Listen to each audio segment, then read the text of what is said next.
Hello everyone, Assalamu alaikum. How are you all? I hope you are well. Welcome back to my channel in this new video.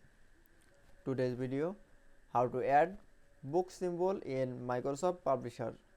So let's started.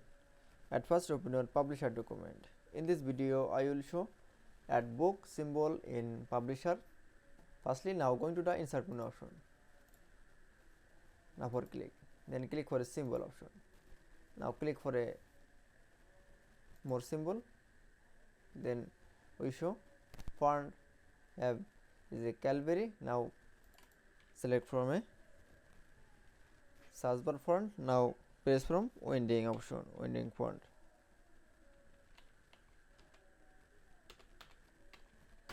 Now press enter.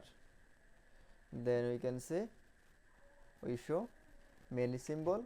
Now choose from a book symbol. Now for click, then click for insert option. Now close, then select from book symbol. Now change size. Now going to the size menu option, then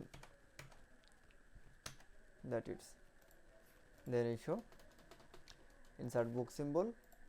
Now change color, that it's, then you show add book symbol in publisher document is very easily.